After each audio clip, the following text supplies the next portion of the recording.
The Terrible Old Man. It was the design of Angelo Ricci and Joe Czanek and Manuel Silva to call on the terrible old man. This old man dwells all alone in a very ancient house on Water Street near the sea, and is reputed to be both exceedingly rich and exceedingly feeble, which forms a situation very attractive to men of the profession of Messrs. Ricci, Czanek, and Silva, for that profession was nothing less dignified than robbery. The inhabitants of Kingsport say and think many things about the terrible old man, which generally keep him safe from the attention of gentlemen like Mr. Ricci and his colleagues, despite the almost certain fact that he hides a fortune of indefinite magnitude somewhere about his musty and venerable abode. He is in truth a very strange person, believed to have been a captain of East India clipper ships in his day, so that no one can remember when he was young, and so taciturn that few knew his real name.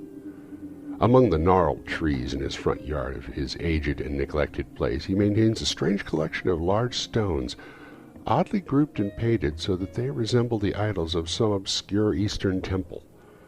The collection frightens away most of the small boys who love to taunt the terrible old man about his long white hair and beard, or to break into the small paned windows of his dwelling with wicked missiles. But there are other things which frighten the older and more curious folk, who sometimes steal up to the house to peer in through the dusty panes. These folks say that on a table in a large bare room on the ground floor are many peculiar bottles, in each a small piece of lead suspended pendulum-wise from a string. And they say that the terrible old man talks to these bottles, addressing them by such names as Jack, Scarface, Long Tom, Spanish Joe, Peters, and Mate Ellis. And whenever he speaks to a bottle, the little lead pendulum within makes certain definite vibrations, as if in answer. Those who have watched the tall, lean, terrible old man in these peculiar conversations do not watch him again. But Angelo Ricci and Joe Czanek and Manuel Silva were not of Kingsport blood. They were of that new and heterogeneous alien stock which lies outside the charmed circle of New England life and traditions, and they saw in the terrible old man merely a tottering, almost helpless graybeard, who could not walk without the aid of his knotted cane, and whose thin, weak hand shook pitifully. They were really quite sorry in their way for the lonely, unpopular old fellow, whom everybody shunned, and at whom the dogs barked singularly.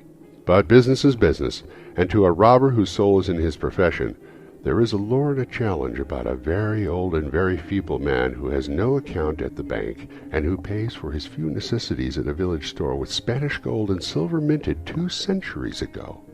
Messrs. Ricci, Czanek, and Silva selected the night of April 11th for their call.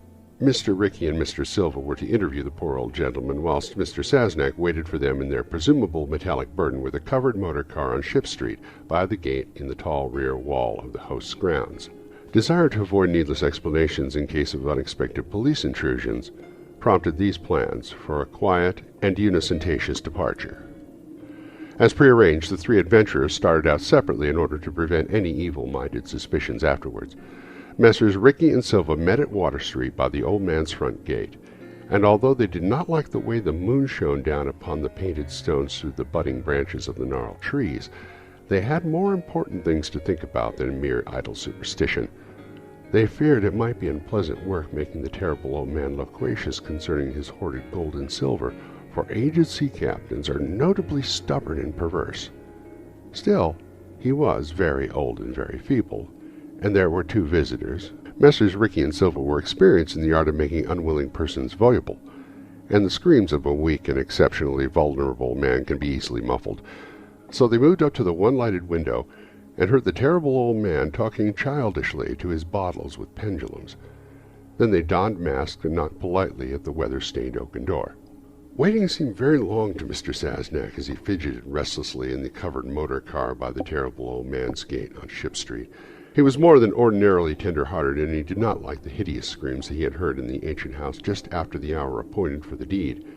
Had he not told his colleagues to be as gentle as possible with the pathetic old sea captain? Very nervously he watched that narrow oaken gate and the high and ivy-clad stone wall. Frequently he consulted his watch and wondered at the delay. Had the old man died before revealing where his treasure was hidden, and the thorough search became necessary? Mr. Czanek did not like to wait so long in the dark in such a place. Then he sensed a soft tread, or tapping, on the walk inside the gate, heard a gentle fumbling at the rusty latch, and saw the narrow, heavy door swing inward. and in the pallid glow of the single dim street lamp he strained his eyes to see what his colleagues had brought out of that sinister house which loomed so close behind. But when he looked, he did not see what he had expected, for his colleagues were not there at all, but only the terrible old man, leaning quietly on his knotted cane and smiling hideously. Mr. Sassenach had never before noticed the color of that man's eyes. Now he saw that they were yellow. Little things make considerable excitement in little towns, which is the reason that Kingsport people talked all that spring and summer about the 3 unidentifiable bodies horribly slashed as with many cutlasses and horribly mangled as by the tread of many cruel boot heels which the tide washed in.